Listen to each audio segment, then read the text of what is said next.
Welcome to My Long Island TV.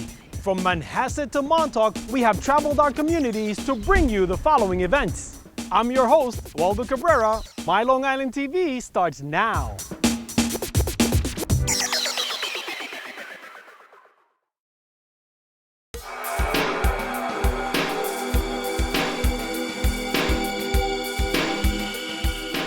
It's no secret that we're witnessing the digital transformation of everyday life. Texting, instant messaging, smartphones and tablets, the multi-screen experience, GPS, QR codes, online shopping, social networking, online dating, video on demand.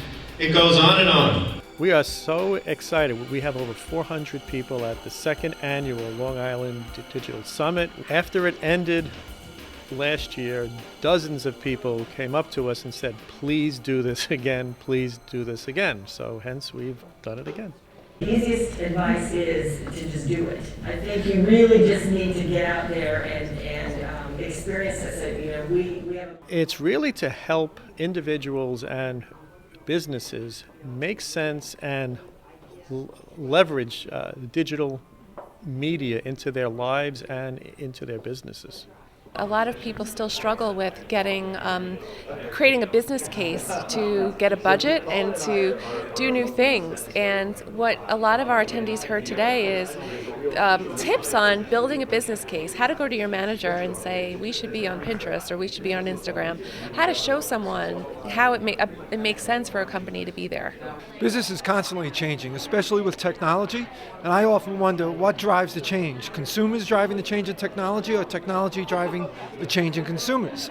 Either way, it's a wheel that's constantly turning, and we have to stay on top of it in order to continue to be successful. We are focused on the end consumer versus a B2B customer. Either way, though, it's important that you understand how your customer is using technology and make sure you position your company with that technology in front of your customer, be that a business or be it a consumer. There are some core pillars of Facebook, one of which is newsfeed. You go there and you find the stuff that's most important to your friends and the businesses that you care about. We see our desktop users spending 6.5 hours on the platform per month, and our mobile users spending 11 hours on the platform per month. As a platform, we see more daily actives on mobile than we do desktop. So from a conversation perspective, as we touched on here, it's important for marketers to actually be in front of their consumers where they matter. And we see a lot of marketers actually approaching marketing in a platform agnostic manner to just be in front of their consumers where they are. We use social media and our websites and our email campaigns and online advertising and banner ads and all of the digital tools out there to make sure that when you think of photography or you think of an event that you want to capture or a memory that you want to document, then you think Camden first. Moving our dollars from more traditional print, TV and radio advertising where the ROI is a little bit soft to determine. You can get impressions, but that's about it. When you move it into the digital arena, you have a lot more metrics.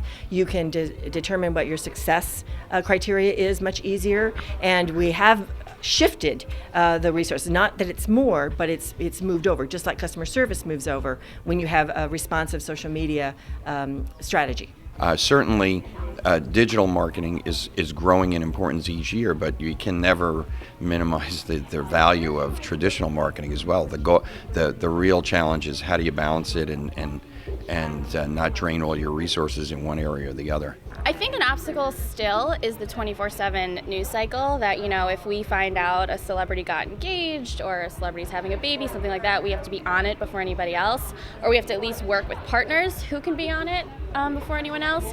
And then social, of course, comes into that because everyone's scrolling through Twitter all day and they just want to know what's going on. Really, in the last couple of years, social media and the law has intersected in a huge way, and it's important that companies realize the stakes and the laws and the regulations in place so that they can really maximize it, because if they don't, there could be a lot of potential pitfalls and companies could really be negatively impacted through what would otherwise be a very valuable medium for their business. How do you guys stay ahead? Yeah, well, just hire really good people. I think really at the end of the day, it's the flexibility of your staff and of your organization that really allows you to keep up with the trends, because they're always changing and it's really hard to predict what's going to happen in the future. So as long as you have talent that's really passionate about your company and about your consumers and take a consumer mindset, you're going to be able to survive whatever comes down the road.